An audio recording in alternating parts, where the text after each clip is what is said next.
নির্যাতন করত, তার চুলের মুঠি ধরে সিলিংয়ে ঝুলিয়ে রাখতো। তোমরা কি জানো ওই সময়টাতে আমার খুব কষ্ট হতো, আমি নিঃশ্বাস নিতে পারতাম না।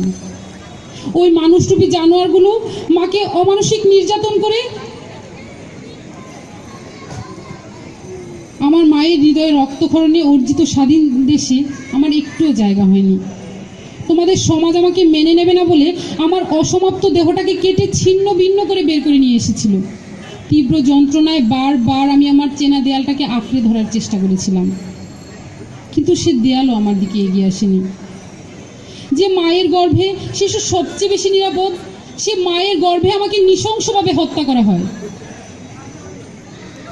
আমার কতটা কষ্ট হয়েছিল তোমরা জানো? জানি, সে খবর তোমরা রাখো না। কিন্তু কেন করলে আমার সাথে এমন?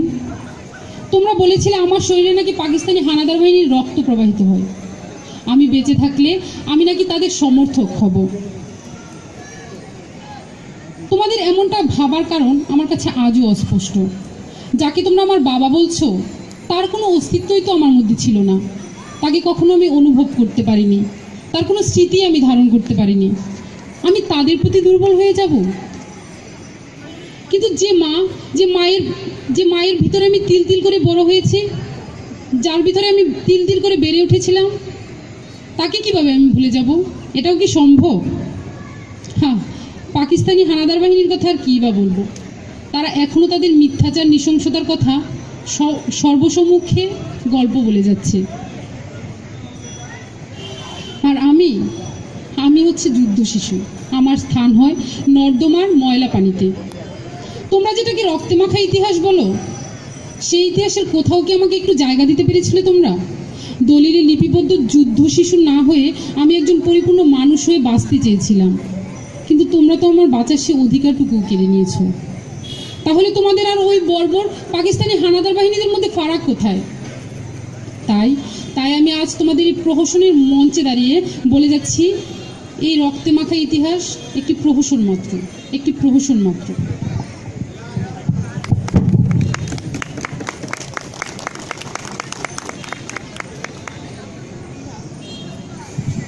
আমরা আমাদের অন্তরের অন্তঃস্থল থেকে সকল যুদ্ধ শিশু যারা নিরপরাধ হয়েও শাস্তি ভোগ করতে হয়েছে তাদের প্রতি ভালোবাসা জ্ঞাপন করছি। চিরকাল পূর্ব পাকিস্তানের বাঙালি জাতিকে নিষ্পেষণ ও শোষণের দ্বারা দাবিয়ে রাখার প্রচেষ্টা চালানো পাকিস্তানি জেনারেলের কল্পনাপ্রসূত সততাপূর্ণ মুক্তিযুদ্ধের বিকৃত ইতিহাসকে আজ তাদেরই একজন প্রতিনিধির মুখ থেকে শুনব। দেখুন তারা কি পরিমাণ মিথ্যাচার করতে পারে আমাদের রক্তে অর্জিত স্বাধীনতাকে নিয়ে।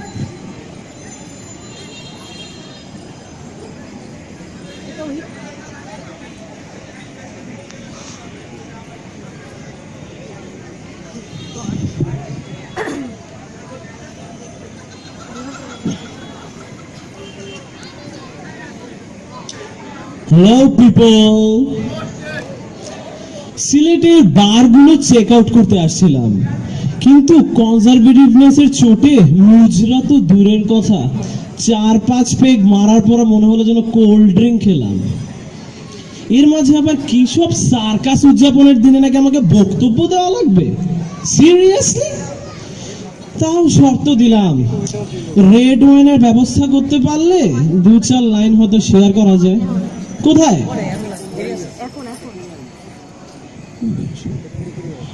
শরাব কোথায়? শরাব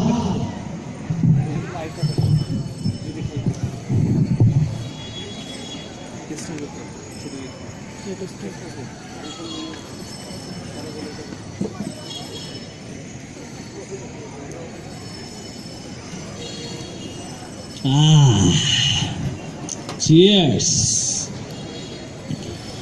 তো কথা হচ্ছে 1971 সালের যুদ্ধ নিয়ে। কি যেন বলেন আপনারা এটাকে? মুক্তিযুদ্ধ। মজা পেলাম। তবে যখন মুক্তিযুদ্ধের কথা এসেছে তখন আমার ডায়েরি একটু তোমাদের সাথে শেয়ার করা যাক। ইতিহাসের কথা তারা যে কি বললো বা কি বলবে, আসল ইতিহাস আমার কাছ থেকে শুনে। প্রথমেই বলবো আমাদের বস জেনারেল ইয়াহিয়া খানের কথা। মুজিবের সাথে বস অনেক আলোচনা করেছিলেন, তাও কিতনে দিন, 15 দিন। এত কি ভাবতার, যদি আলোচনার মতো তাও যদি কিছু হতো, সবই সব। আমরা জানতাম মুজিব হিন্দুস্তানের খাস আদমি, তাই এই কয়েকদিনে আমরা সব আর্মস এন্ড অ্যামিনেশন রাওয়ালপিন্ডি থেকে ঢাকায় নিয়ে আসি। ইয়াহিয়া বস একটা মাস্ট কথা বলেছিলেন, 3 মিলিয়ন বাঙালি লাশ ফেলে দাও, বাঙালিরা এসে হাত চাটবে। আমরা এতটাও রূঢ় হতাম না যদি তাদের বেত্তমিজি দিন দিন না বাড়তো। ওই যে 25শে মার্চ, কি যেন বলেন আপনারা, কাল রাত, তো এই ডার্ক নাইটে আমরা ডার্ক নাইটের মতো সাইলেন্ট অ্যাটাক চালালাম। আমার ব্যাটালিয়নের দায়িত্ব ছিল ঢাকা ইউনিভার্সিটি, তাই ফার্স্ট অ্যাটাকে আমরা উড়িয়ে দেই জগন্নাথ হল। কেন বলতে পারেন? কারণ ইন্ডিয়ার সেই এজেন্টগুলো সব ওই হিন্দু সালাগুলো সব ওখানেই থাকতো, আর আমার বাকি ফোর্স ব্যাটালিয়ন গুলো একদম সেই নালায়ক গুলোকে জায়গা মতো ধরে একদম সাইজ করে দিয়েছিল। আমাদের কাছে ব্যাপারটা ছিল অনেকটা পিকনিকের মতো, যাব, খাবো, মাস্তি করব, তারপর চলে আসব। এটাই করেছি।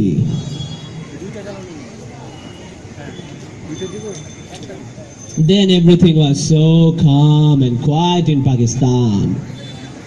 কিন্তু ওই যে বলে, সুখে থাকতে ভূতে কিলায়। আমাদের সুখ সহ্য হয়নি কিছু হারামখোরদের। তারা ইন্ডিয়ার কাছে যে বসেছিল কি নাকি ট্রেনিং নিবে। ওরে খোদা, মাছকে কখনো উড়বার ট্রেনিং দিলে সে কি কখনো উঠতে পারে রে? যেমন ইন্ডিয়া তেমন তার এজেন্ট গোষ্ঠী। তো এই ট্রেনিং পেয়ে কিছু নালায়কের আবার সাহস বেশ বেড়ে গিয়েছিল। কোনো কথা নাই, বার্তা নাই, তারা নাকি অ্যাটাক করে বসে আছে। হায় রে বোকার দল, এদের মাঝে একজনকে আমি ধরে নিয়ে গেছিলাম ইন্টারোগেশন রুমে। উমা, ইন্টারোগেশন টেবিলেই সে বমি করে বসে আছে। ডরপোককে বাচ্চে, সে নাকি এবার যুদ্ধ করবে। এই নালায়কগুলোকে দুনিয়া থেকে বের করতে করতে আমি বেশ বোর্ড হয়ে গেছিলাম। I was missing my senorita house in Lahore. I was missing the ladies. এই আক্ষেপ কাটানোর জন্য আমি মাঝে মধ্যে বাঙালি औरतকে সাথে থোড়া শরারত করতাম। তারা হয়তো আমার সিনিয়রিটাদের মতো এতটা হট ছিল না, but I like their scream, loud scream, if you know what I মিন।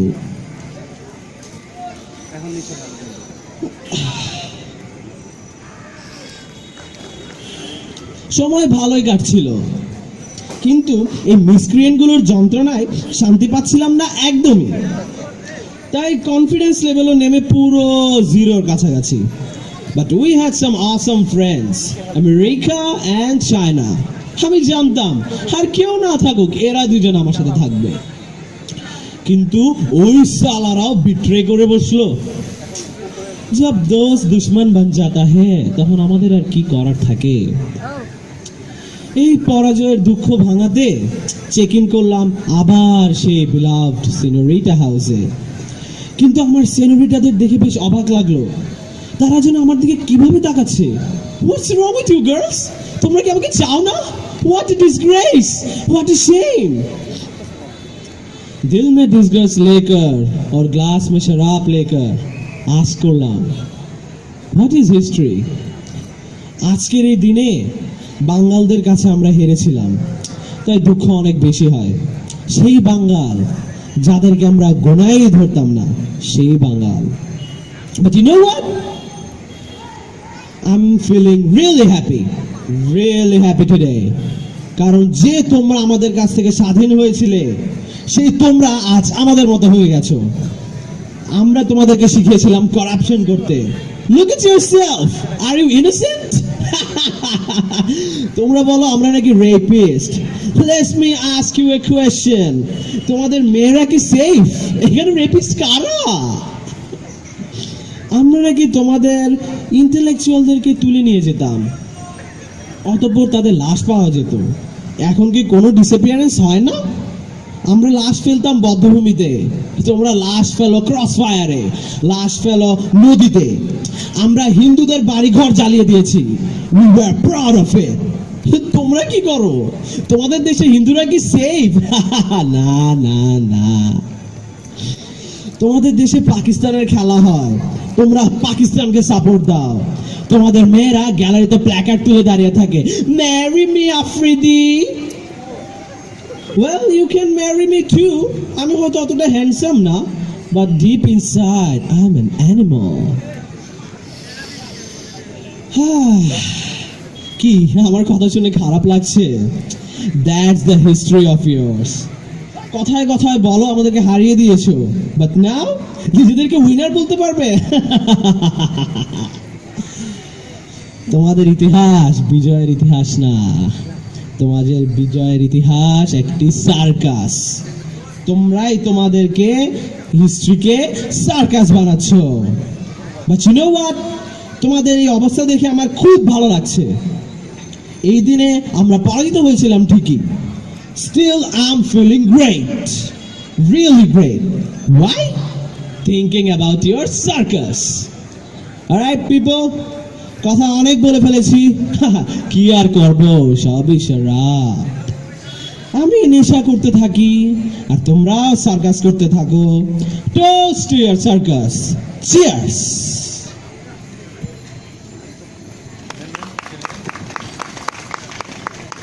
কুপমণ্ডপ এই পাকিস্তানি জেনারেলের উদ্দেশ্যে একটি কথাই, 2017-তে এসে আপনি জুসকে শারাব মনে করছেন। সেই একই ভুলটি আপনি 1971 সালেও করেছিলেন। বাঙালি সাহসী বীরদেরকে আপনারা ভীরু ভেবে ধিক্কার জানাই মানুষরূপী আপনাদের পশুদের, যারা কখনো সত্যের সামনে দাঁড়াতে পারে না, যারা তাদের বই পুস্তকে আজও আমাদের রক্তে অর্জিত স্বাধীনতাকে, মুক্তিযুদ্ধকে একটি গণ্ডগোল হিসেবে রেখে দিয়েছেন। আপনারা তো সত্যের মুখোমুখি দাঁড়াতে পারেন না। এ পর্যায়ে মঞ্চে ডেকে নিব এমন একজনকে, যিনি 1971 সালের পাকিস্তানিদের নৃশংস হত্যাকাণ্ডকে, নিষ্পেষণকে আর শোষণকে বিশ্বের বুকে তুলে ধরার জন্য নিজের প্রাণের ভয়কে উপেক্ষা করেছিলেন। ঢাকা শহরের ছাদের ট্যাঙ্কিগুলোর পিছনে, কখনো বা ডাস্টবিনের পিছনে থেকে তুলে ধরতে চেয়েছিলেন সত্যতাকে। মঞ্চে ডেকে নিচ্ছি 1971 সালের প্রত্যক্ষদর্শী একজন ইংল্যান্ডের সাংবাদিককে।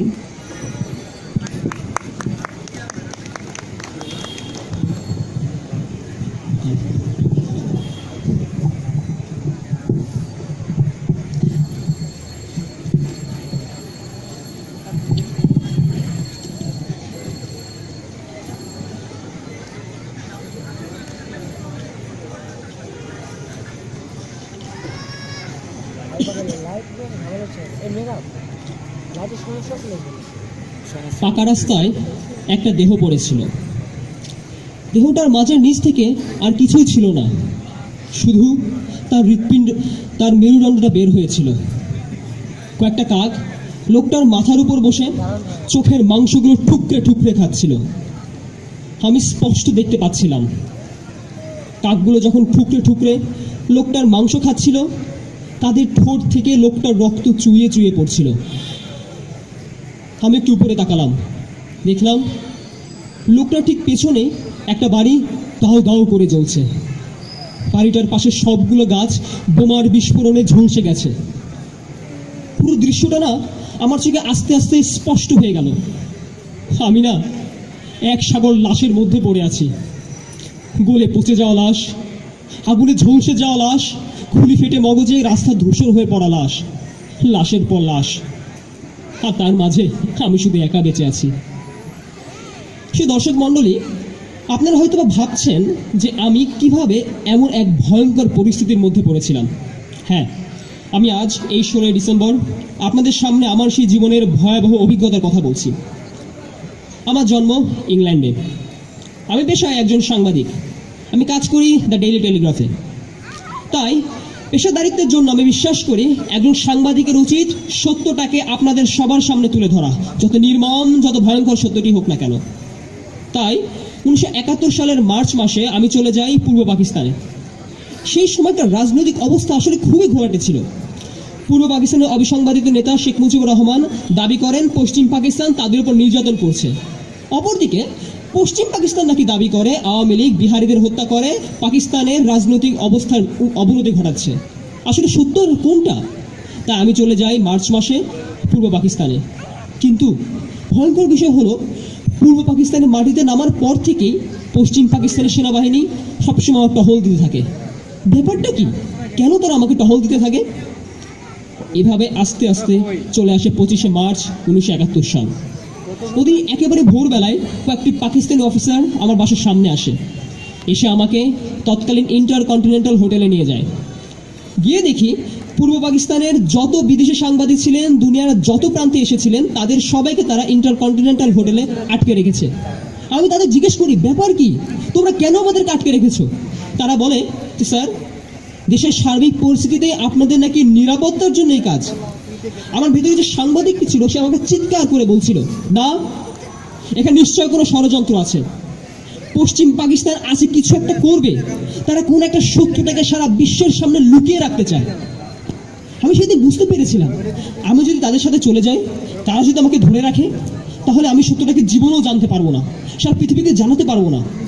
আর তাই আমি ওই দিন লবিতে লুকাই। আস্তে আস্তে রাত হয়ে এলো, 25শে মার্চের রাত। আমি অনেক সাহস করে উপরে তাকাই, জিসাস ক্রাইস্টকে ডাকি। বুঝতে পারি যে তারা আজ নেই, আমাকে না পেয়ে হয়তো বা চলে গেছে। আমি অনেক সাহস করে মূল দরজার দিকে আগাতে থাকি। আমি যতই দরজার কাছে আগাতে থাকি, আমার এই হৃৎপিণ্ড তো ধুক ধুক করে কাঁপতে থাকে, আমার হাতটা কাঁপতে থাকে। আচ্ছা, দরজার পাশে এমন কোন সত্য আছে যা পশ্চিম পাকিস্তান আমাদের জানতে দিতে চায় না? কি হচ্ছে দরজার বাইরে? কাপা কাপা হাতে দরজার নবটা ধরি, আস্তে করে ঘুরাই, ঠাস করে দরজাটি খুলে যায়। দমটি বন্ধ করি, একটি পা বাইরে দিই, তারপর দপ করে আগুনের দমকা হওয়া মুখে লাগে। আমি কিছুক্ষণ হতবুদ্ধ হয়ে গেলাম। আমার মাথাটা না কেন জানি কাজ করছিল না তখন।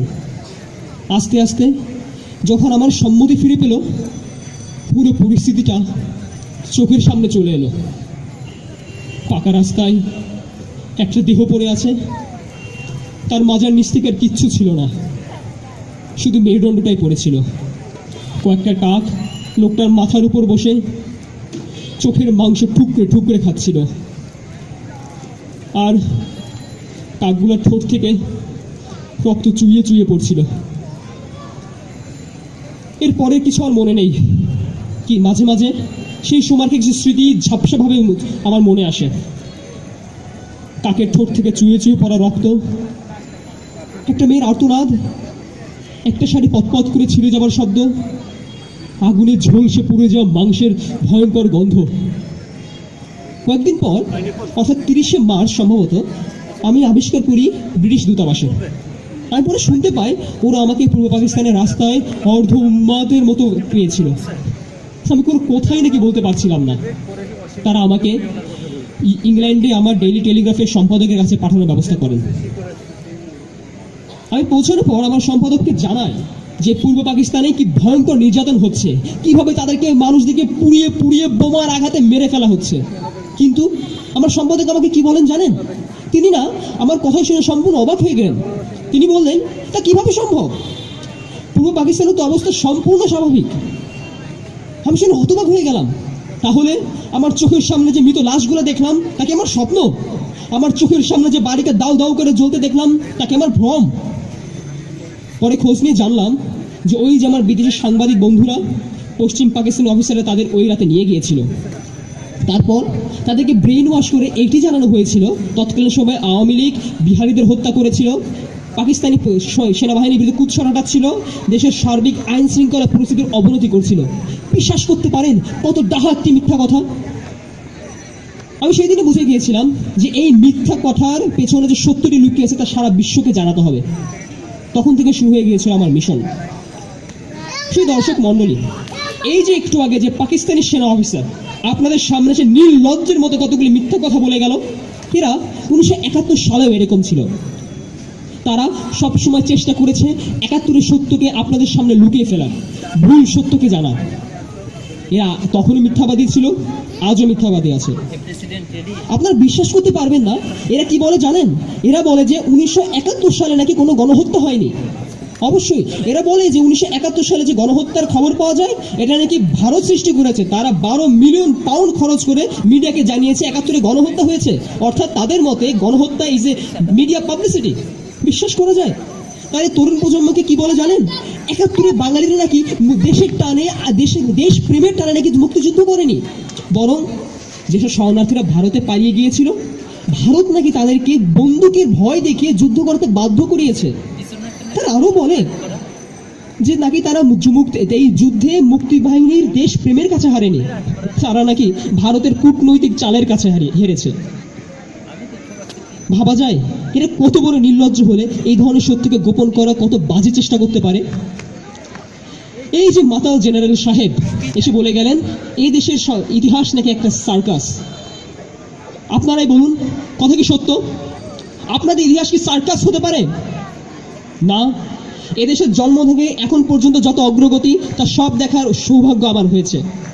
তা থেকে আমি বলতে চাই, না, যে দেশের মানুষকে বারবার মারা যায়, হত্যা করা যায়, কিন্তু তাদের দমিয়ে রাখা যায় না, সে দেশের ইতিহাস কখনো সার্কাস হতে পারে না, প্রহসন হতে পারে না। যে দেশ সকল অন্যায়, অবিচার, শোষণের বিরুদ্ধে যুদ্ধ করে স্বাধীনতা অর্জন করতে পারে, সে দেশের ইতিহাস কখনো প্রহসন হতে পারে না।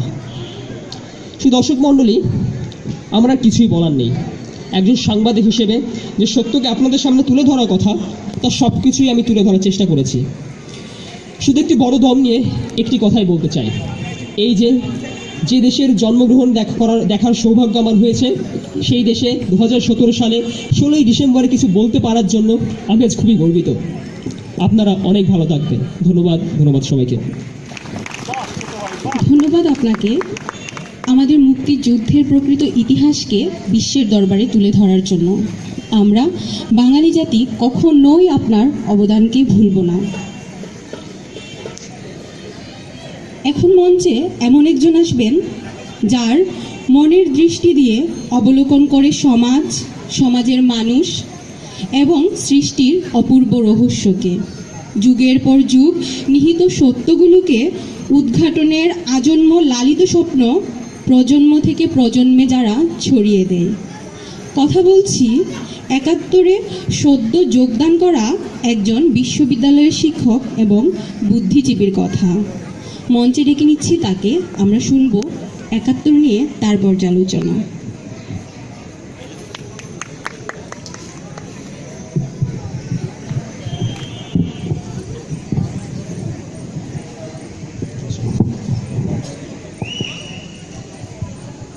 আচ্ছা, লাইট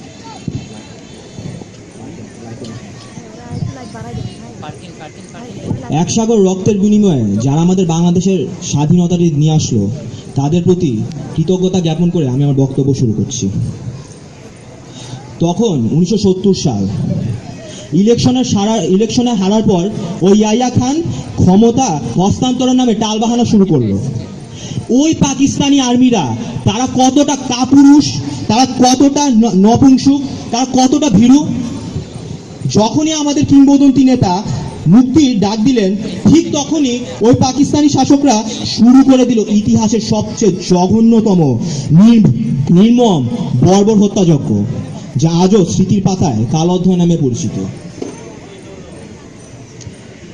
আজ এখানে বসে থাকা ওই মিথ্যাবাদী জাদরেল পাকিস্তানি অফিসার এই যে তোমাদের সবাইকে শিশু ভেবে কিছু গাল ভরা গল্প বলে গেল।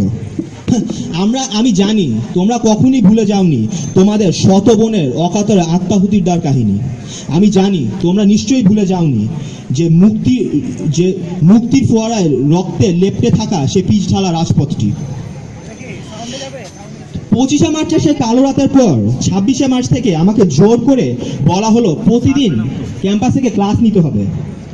ছাত্রছাত্রীরা ঠিকমতো ক্লাস করতে আসতো না, তাই ক্লাস নিতে যেতাম বেজার মুখে, ফিরে আসতাম দ্বিগুণ বেজার মুখে।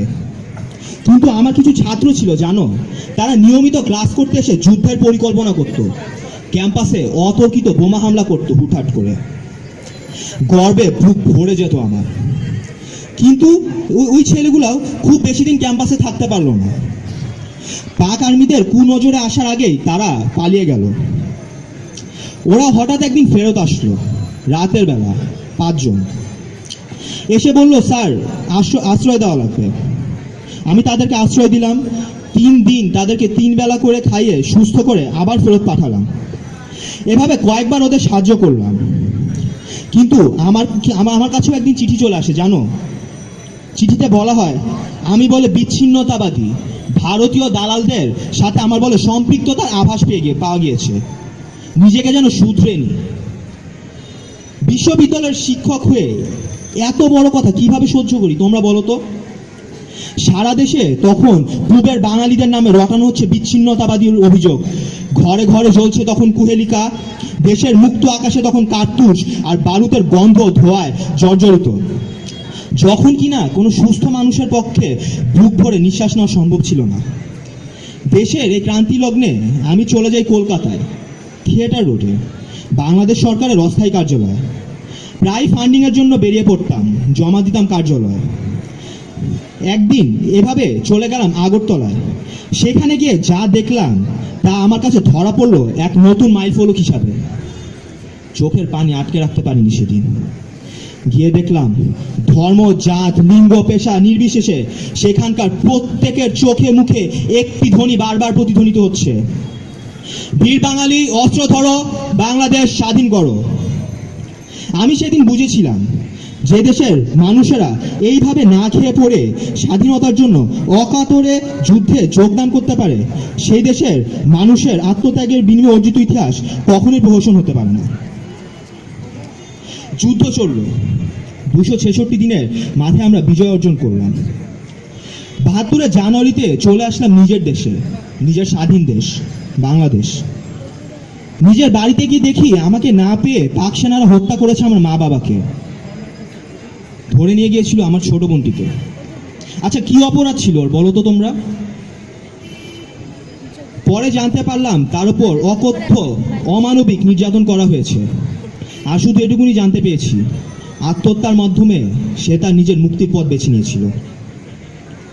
ক্যাম্পাসেও এসে দেখি আমার সব সহকর্মীদেরকে 14 ডিসেম্বর ধরে নিয়ে গিয়ে হত্যা করা হয়, পুরো জাতিকে পঙ্গু করে দেওয়ার জন্য। স্বাধীন দেশের ক্ষমতা নিলেন শেখ সাহেব সোনার বাংলা গড়ার জন্য, কিন্তু কিছু লোভী, আদর্শবিহীন, চরিত্রহীন মানুষ দেশের সম্পদ চেটে পুটে খাওয়া শুরু করলো। তাদের বিরুদ্ধে গলা উঁচু করতে যাব, তাদের বিরুদ্ধে গলা উঁচু করতে গেলে সে সময় দেশদ্রোহী আখ্যা পেতে হতো। 75 সালে মুজিব সাহেবকে সপরিবারে হত্যা করা হয়। ভাবলাম আমরা কেমন জাতি, নিজের পিতাকে আমরা খুন করতে পারি। কিন্তু দেখলাম দেশের মানুষের কত ক্রোধ এই মানুষটির উপর, কত ক্রোধ তার পরিবারের উপর। এটিকেই পুঁজি করে শুরু হয় দেশের অন্ধকার যুগ। সামরিক শাসনের সেই যুগে বঙ্গবন্ধু নাম উচ্চারণ করা যেত না, দেশদ্রোহী নাফরমানদেরকে রাজাকার বলা যেত না। ওই সময় দেশের সঠিক ইতিহাস প্রকাশ পায়নি। ইতিহাস মুছে দেবার, ঢেকে রাখবার প্রচেষ্টা ছিল সব। দেশের মানুষকে বোকা বানাবার অজ্ঞ একটি প্রজন্ম তৈরির প্রচেষ্টা ছিল সব। জাতির পিতার নাম নেওয়া যেখানে পাপ ছিল, সেখানে যা হবার তাই হয়েছিল। 2001 থেকে 2006 সাল যেই মানুষগুলি এই বাংলাদেশের স্বাধীনতা চায়নি, সেই মানুষগুলি গাড়ির ফ্ল্যাগ স্ট্যান্ডে আমাদের রক্তের বিনিময়ে অর্জিত এই লাল সবুজ পতাকাটি পথ পথ করে উড়িয়ে চলাফেরা শুরু করলো। আচ্ছা, তোমরা বলো তো, দেশের এই লাল সবুজ পতাকাটাকে কি আমরা এর থেকে বড় অবমাননা করতে পারতাম? এভাবেই চলতে থাকলো।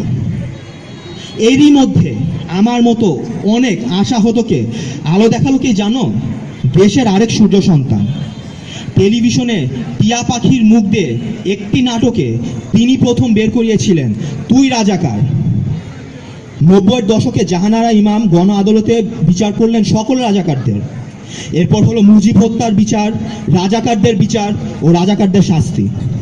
বুঝলাম ইতিহাসের যে পাপের বোঝা আমাদের এতদিন টানতে হয়েছে, সেই দিন অবশেষে শেষ হলো। পাকিস্তানি শাসকরা পূর্বেও যেমন সৎ সাহসের অভাব ছিল তাদের মধ্যে, তা বর্তমানেও রয়েছে। তা না হলে তারা তাদের নিজেদের সাফাই গাওয়ার জন্য এতবার কেন ইতিহাস বিকৃত করবে তোমরা বলো তো? তারা সেদিনও কাপুরুষ ছিল বলে রাতের অন্ধকারে ঝাঁপিয়ে পড়তে পেরেছিল আমাদের এই নিরীহ নিষ্পাপ বাঙালি জাতির উপর। আজও তারা কাপুরুষ বলে মিথ্যা ইতিহাস তৈরি করছে মুক্তিযুদ্ধ নিয়ে। তারা কিনা বলছে এটি বলে কি শুধুই একটি গন্ডগোল ছিল, ভারতীয়দের একটি প্রোপাগান্ডা। ধিক্কার জানাই তোমাদেরকে, তোমাদের তো সত্যের মুখোমুখি হবার সৎ সাহসটুকু নেই। আমাদের রক্তে লেখা ইতিহাস কখনোই প্রহসন নয়, বরং তোমরাই প্রহসন। আর তোমার কত বড় সাহস, তুমি আমার এই বর্তমান প্রজন্মের দিকে আঙ্গুল তুললে? তুমি কি দেখোনি 2013 সালে তারা রাজপথে নেমে এসেছিল তোমার মতো কূপমণ্ডুক যুদ্ধাপরাধীদের বিচার করতে? তারা সফলও হয়েছিল বটে। আমি গর্ববোধ করি এই বর্তমান প্রজন্ম নিয়ে, আমার এই সোনার ছেলে মেয়েদেরকে নিয়ে। আজও দেশের ক্রান্তি লগ্নে পতাকা হাতে হাজারো স্লোগান ধরে রাজপথে নামতে জানে তারা, নিজেদের দাবি আদায় করে নিতে জানে তারা। আর এই যে মা আমার, কে বলেছে ইতিহাসে তোমাকে আমরা জায়গা দিইনি? জায়গা দিয়েছিলাম দেখেই তো তোমাদের প্রাপ্য জীবনটি যাতে তোমরা ভোগ করতে পারো তার জন্য তোমার মতো অনেকে আমরা বিদেশে পাঠিয়ে দিয়েছিলাম। কিন্তু হ্যাঁ, আফসোসের বিষয়, তোমার মতো হাজারো অনেকেই ছিল যাদেরকে সমাজের তথাগত নিয়মের কাছে আমাদের হার মেনে সেদিন তোমাদেরকে আমরা জন্ম হতে দিইনি, তোমাদের পৃথিবীর আলো থেকে আমরা বঞ্চিত করেছিলাম। কিন্তু এই যে এখনকার তরুণ প্রজন্ম, দেখো ওরা তোমাদেরকে কত ভালোবাসে। তোমাদেরকে ভালোবাসে দেখেই তো আজকে তারা তোমাকে এখানে ডেকে নিয়ে এসেছে। তোমাদেরকে ভালোবাসে বলেই তো তারা আজও তোমাদেরকে নিয়ে কথা বলে, তোমাদেরকে নিয়ে আলোচনা করে। এবং সেই সময় আমরা ভীরুর মতো যেসব পদক্ষেপ নিয়েছিলাম সেগুলোকে তারা আজকে ঘৃণা জানায়। আমাদের ইতিহাস রক্ত দিয়ে লেখা এক ইতিহাস, প্রতিটি রক্তের ফোঁটা এক একটি ইতিহাসের পাতা। সেই ইতিহাস কখনোই প্রহসন হতে পারে না। আমি আজও আশাবাদী, জানো, আমার ছেলেমেয়েরা মুক্তিযুদ্ধের চেতনাকে ধারণ করে এই বাংলার মাটিতে সোনার বাংলা প্রতিষ্ঠা করবে। ধন্যবাদ সবাইকে, মহান বিজয় দিবসের শুভেচ্ছা।